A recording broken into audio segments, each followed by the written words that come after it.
Other than that, yeah, we're just really excited to announce our placemaking grants for the 23-24 financial year. We've made a lot of changes to our program, so today we'll just be running through those. And if you've got any questions, we'll go through those and answer them at the end. Yeah, so hi everyone online. My name is Christy Clark. I am the City Place Manager with the City Renewal Authority. So here to support Patrick and making sure that all of you have all of the information you need to kick off this next grant round. We're effectively running from the 1st of August period of activation of 2023, so just coming up in a few months, all the way to the end of the financial year.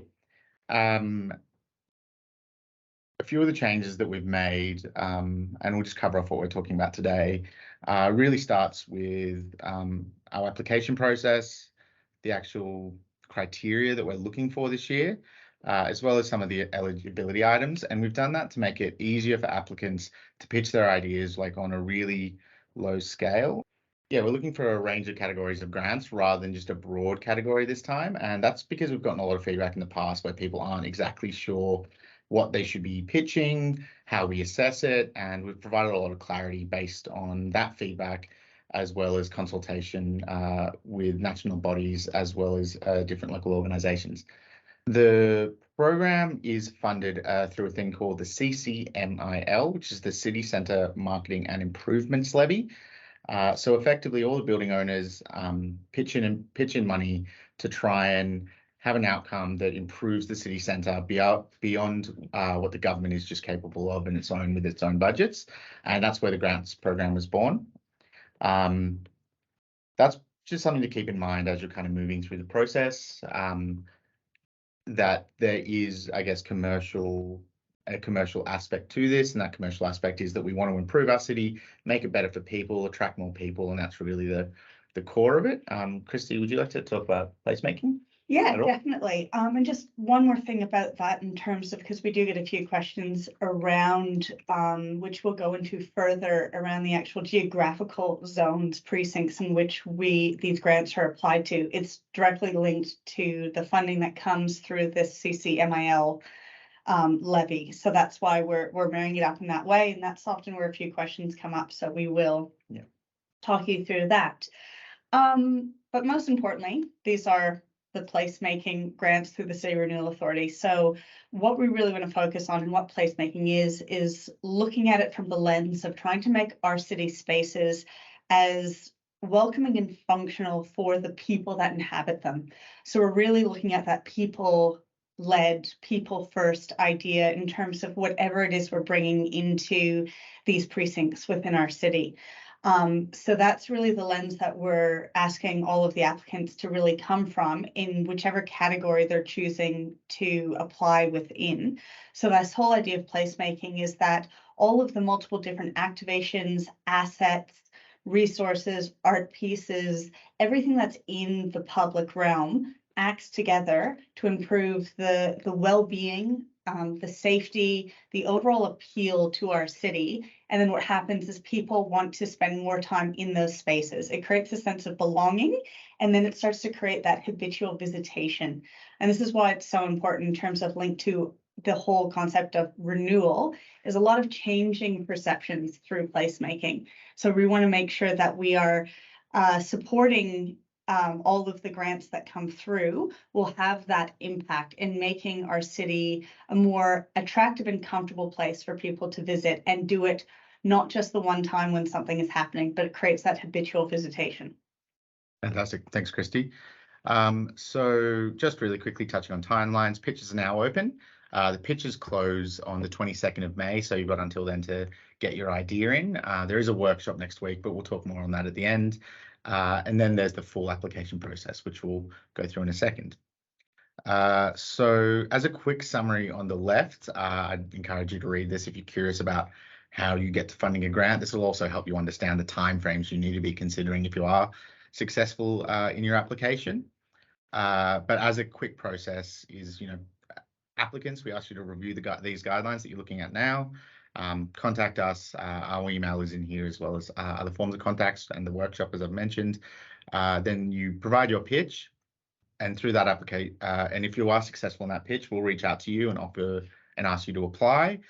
There will be an optional workshop available to you as well through that. So people who go to the full application stage for the first time this year, to try and build capacity in our community and make sure that we're building the strength of Canberra to deliver even cooler and better things, where we're working with a group called Local Peoples who will be able to give you some direction in a one-on-one workshop as to how to make your idea as successful as possible. And then from there, it really comes, if you do get funding, down to delivery. There's things like acquittal to consider, as well as all that project management stuff and measurement and analytics. And again, we'll talk towards that right at the end. So I think that's pretty much most of it on the two-stage process. So I'll just skip this part, but again, information's there. Make sure you've considered the eligibility criteria. As Christy was just saying before, you can see a map here on the left-hand side of the screen, which is where you can put things or do things. So any projects within these area are eligible. If they're not inside this area, they are not eligible. So just very clear on that. As far as projects supported goes, we'll touch on that in a little bit. Project costs, same thing.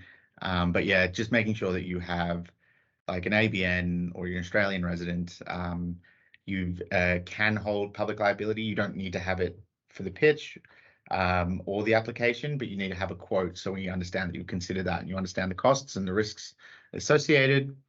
Be registered for GST if you need to be. And the last thing is, if you're not, or you're confused about the money, we recommend off-spicing the funding, which is a fancy word for saying getting someone to help you manage it. And you can apply for multiple grants, but remember that in the pitches, we read each pitch as if they're standalone. So we won't, if you've got 3 or 4 different pitches that you're putting in, we won't be going between different documents, trying to like understand what you're pitching and where your strengths are or where your weaknesses are. We'll be looking at one at a time. And that's just to help the panel assess and make it fair on everyone. I'll skip past the ineligibility stuff, if that's okay. No political stuff, no gambling, etc. No legal management, office equipment, donations, etc. There's a few things in there. Make sure that you're not asking for those, because it will be cause for elimination. So we won't even get to the point of reading your pitch if you're doing any of the things in the ineligibility criteria. Did you want to talk on places actually before I skipped past that? Yeah, definitely. So when we're looking at the eligibility criteria, we are again, so this is the area that's covered within that CCMIL, City Centre Marketing and Improvements Levy. So the bulk of it there is, you can see the City Centre, Civic, City Hill, which is encompassing of the Sydney and Melbourne buildings on the corner of London Circuit and Northbourne Avenue, Civic Square, where you'll find CMEG and Legislative Assembly and Canberra Theatre Centre. Then we're looking at City West, which is that corridor really that connects towards ANU from the City Hill and Civic City Centre, going up through Braddon to that kind of top of Lonsdale Street areas, we'll call it, of Hague Park, which then connects directly with the community there that resides and visits Braddon. And then heading, when you go back down eastward from Civic, from City Centre, into what we call City East, which is that area around Glebe Park, encompassing the area that touches on the Casino Convention Centre, and down towards the Civic Pool area. So that's the geographical hub, which is eligible for any of these grants to be placed within those areas. We're focusing on that because I know it has been some confusion in the past, so we just want to be really clear and upfront that we need to do this directly, which is aligned with where the funding is coming from for these amazing opportunities. And there is more that we'll kind of get into around. We have gone further in this round to kind of breaking down what we would like to see our preferred different activations in different spaces, because we've broken that into different categories. But we can talk further through that. That it's not 100%, it has to be this one thing in this one area, but it does need to fall within that map that we just showed. Any of those highlighted sections in the map, that's where it can take place. But we can go into more detail around that if needed. Yeah, brilliant. Thanks, Christy. So yeah, what you'll see for this year, as Chrissy just touched on, is that we have 5 categories for grants. We've done this just to hopefully make it a little bit easier to understand how we will assess different things. So we're looking at arts, events, marketing, places, and spaces. And the goals and the objectives are probably the core thing you should be looking at there. To give it a really quick rundown, our art grants, it's about supporting our community, development of local art initiatives, fostering of growth of artists, and providing opportunities for the community to engage with art.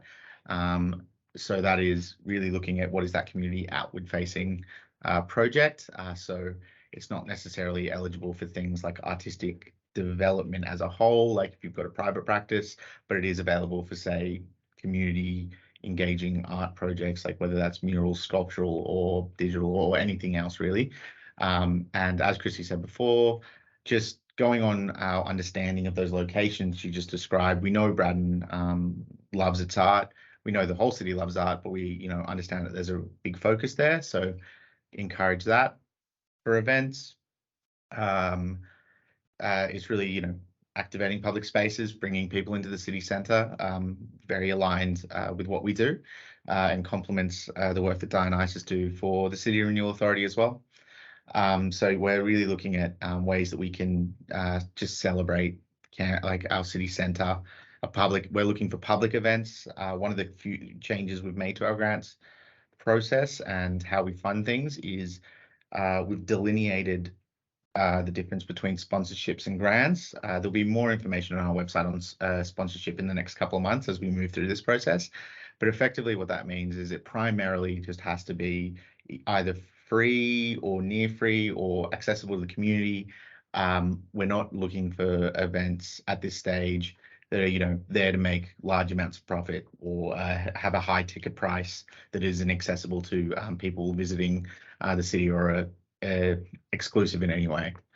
From there, marketing grants. This is a kind of new avenue for us, but the CCMIL is the Marketing and Improvements Levy, so it's very important.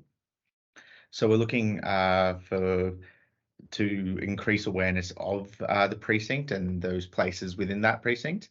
And we're really hoping that through this grant, we'll be able to establish a halo effect where we're telling more people, either locally or nationally, about, all the great things that we have.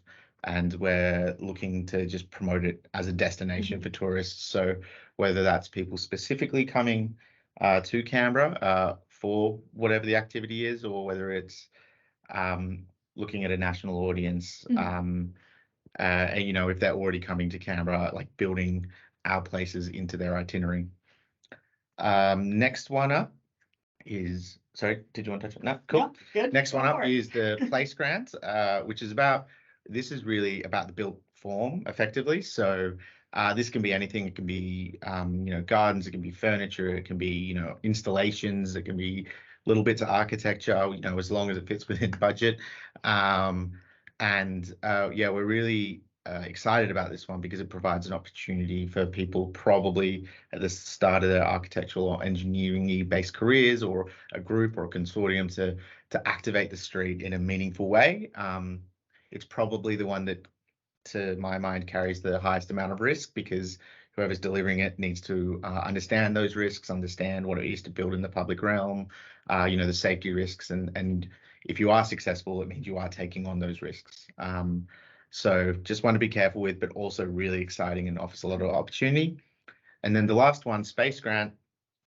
So in the past, we haven't allowed people to activate or pay for grants in commercial spaces. Following on from our second space program, there's information on the website. We've decided to try a grant method. So it's effectively, if you've got a cool idea, for a project in first floor or ground floor tenancy space that you want to activate, and can do something really cool with it, provided it's not in direct competition with surrounding businesses. We're really encouraging that. So if you've got something that's really unique, really cool, something we haven't seen that meets our assessment criteria, then we'd really encourage that. So we're not going to fund a cafe, for example, But, if you've got some cool ideas, I'll leave those up to you. But that's a really interesting one, I think. And as I'm rolling through this as well, I'll skip over this. We talk about audience segments. There's more information on our website, on our webpage. It's called City Consumer Segmentation, where we look at like the different people that visit our cities. It's really useful to understand your audience and who comes and who doesn't, but I'll just leave that there for now. We are currently really embedded in sustainability strategy here at the authority. We're going through a process of looking at what we've done good, what we haven't done good. And one of the things that we'd really like to see is people just considering sustainability. It's something that will be marked as part of the criteria. So if there's ways you can think of being sustainable in any way, we really encourage those. As far as engagement goes, each one has their own set of criteria. So say, for example, you're looking at the space grant, you're going to need to be able to lock down a building owner who's supportive of that project. If you're thinking about marketing, you're going to need to talk to different business owners within the levy area. And if you're thinking about events and stuff like that, you need to be considering anything that really anyone who's impacted. So there's a wide range of people who get impacted by events. So just be considerate of that. And then art grants is probably the smallest, but really just thinking about your community as part of that. We have some recommended measurements. You're not held to these, but if you can think about how you measure this, because one of the things that we understand is for us to continue to get funding to provide grants is we need to be able to demonstrate that they work. And so to demonstrate that they work, we need accurate measurement of whatever you're doing. And so, when you're thinking about your budgets, please consider measurements and how you might do that. There's some guidance here. It's not exhaustive, but it does give a little bit of a hint on ways you could do it. And then last but not least is kind of project supported and not supported. So I won't go through these again, but make sure if you're thinking of submitting an application that you've definitely read this, because if you submit something that is not supported, it won't be eligible. And that would just be a real shame if you miss out on that. But I think that's it for criteria. Yeah. There's anything else you want to touch on? Yeah, no, I think that's it. I also want to make sure that we're giving you opportunity to ask questions and dig into that. So yeah, keep rolling through. Awesome. And so moving on from there, it's how do we assess? And so we have as I mentioned before, two-part process. Effectively, we make the pitch. It's a few boxes to fill out, plus your own personal details, just so we have all the records and ABN stuff. And then it's in the pitch criteria. We've lined up the pitch's criteria with the full application. Obviously, in the pitch, it's a really small amount of information. It's more along the lines of these are the things I'd like to do, rather than I've already organized quotes or whatever it is for this. Obviously, we'd love to see anything around your capacity. Tell us what you want to do, be clear about it, what kind of impact you think it'll have on the precinct, or sorry, not the precinct, the city centre.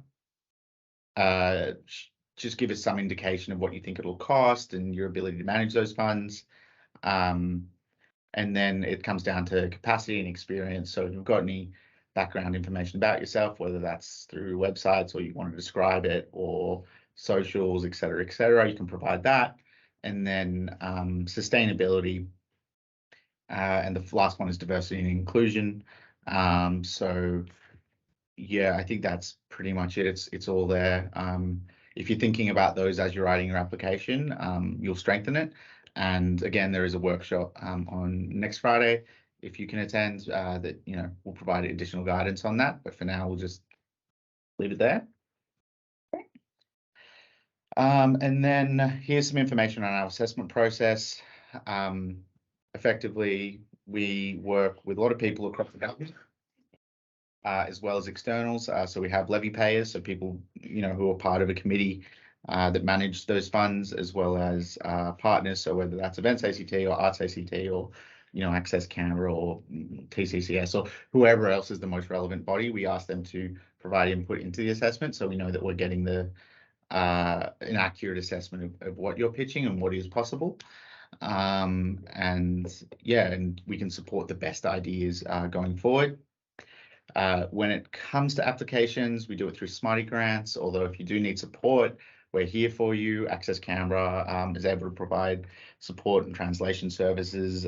We can provide additional documentation if you have any issues, I guess. But yeah, we can provide extra support, but it is important that for most people, if you don't have accessibility issues, is to make sure that you go through your Smarty Grants, you save as you go. If you're making edits, just be careful that you're not deleting some things or copy pasting things into the wrong sections, those kind of things. Yeah, and I think that's pretty much it for the guidelines. I might just touch on the webpage. Yeah. Is it cool? Go for it. Just one moment.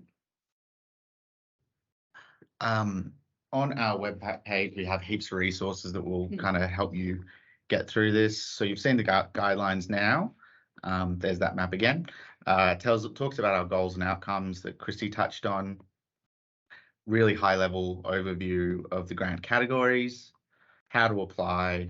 Again, through Smarty Grants, you can submit an expression of interest, how to get support for supplying, information on submitting. So as I've noted, we have the pitch workshop, there's stuff on our timelines, as well as previous funded grants. So you can look at examples of people who've been funded in the past. While this is a new process, it's really good to just have a look through some of those ideas and see the type of things that we've funded. I think one of them is actually performing tonight in front of the carousel. Jazita Productions has a pop-up party with an original piece of music being performed about the carousel. It should be pretty cool. So really great little initiative there. And then helpful resources, which is arguably probably the most useful thing on the page, where you can just pretty much find everything. So if you want to have a look at the pitch before you start submitting yours and maybe fill out a Word document or something before you go and put it in, that pitch form is there. There's frequently asked questions. This document is probably, before emailing us, I would love if you have a look at this. It's very, very useful, and quite often we do get a lot of the same questions. The segmentation report, again, that's all about our audiences, so people who visit the city, so you know who to target. Objectives of the CCML, that's more supplementary but also helpful. More information on the precinct places, and again, those descriptions will kind of, if you're struggling to decide where to put your thing, if it is a physical thing, or where to go, or what's the most appropriate, or how to even apply what you're thinking to the place, that's a very useful one pager. And then more information on our strategy and sustainability as well. Hello, I'm here as a board member of Women with Disabilities ACT. I have two questions. The first is, I understand the pitch format. In the pitch format, do we have to specify which grant we'd like to apply for? i.e., our possible project straddles arts event and event. Yeah, Yeah, absolutely. So with the categories, we provide those to firstly kind of help people frame up where their ideas should sit. If it crosses over too different, we won't. I guess I'm just going to put you on mute for 1 second. Sorry, just got a lot of background noise. So with that, you can apply for either or both. It won't affect how we rank you at all, because the assessment criteria is the assessment criteria, and that gets run across all of them. It's just really about trying to understand what everyone's proposing within that. So we definitely understand there'll be people who have artistic ideas that are also events, and people who have marketing components in all of their things. That's just kind of part and parcel, I guess, with the package. Is if you're running an event, you're going to do marketing, doesn't mean it's a marketing grant, but it's I guess it's whatever is the most prevalent thing is what I'd probably encourage you to look at. Perfect, thank you. My second question is, one of the places that we'd sort of very briefly considered was the new community centre in Hague Park, especially because of the incredible accessibility elements that have gone into making that, and the memory of Sue Salthouse, who was our former chair. I'm wondering, is that a possible location? Absolutely. Fabulous. Absolutely. Yep. And while we don't say it's because we're not named yet, are we? So I believe our naming day is on the 27th. It's on the 27th. It's on the 27th. Apologies. So I'm not allowed to call it the Sue Salthouse. Even though the sign is very there. visible up in the Yeah, front. so It's the up naming day is there. the 27th. But yes, so that is absolutely allowed, and we encourage people to use it. That isn't being managed by us. We have built it. We've now handed that over to Northside. So if you are writing an application, I would encourage you strongly to get in touch with them. Same as using any other public space, whether if it's someone like if you're looking for a public space, talk to Transport Canberra and City Services. If you're looking at facilities or anything else, talk to whoever owns it or is managing it. Fabulous. Thank you both. No worries. I guess as a final note, we're really happy to have local peoples on board. This isn't something we've really offered before through an external agency, providing support for the program, because we understand that this process can be quite hard. So if you can attend that workshop, great. We'll also try and make it available online as soon as we can after. Same with this one. And yeah, if you need support, feel free to reach out. I believe both the City Renewal and Place Managers emails are in there. If you've got further questions, just note if it is, we can't answer specific questions. Like about, do you think this is a good idea? Can't do that. Yeah. That is against the fairness policy. But if it's general, we'll try and answer it. And we'll also, any questions we get asked that we do answer, we'll update in our FAQ document on the website.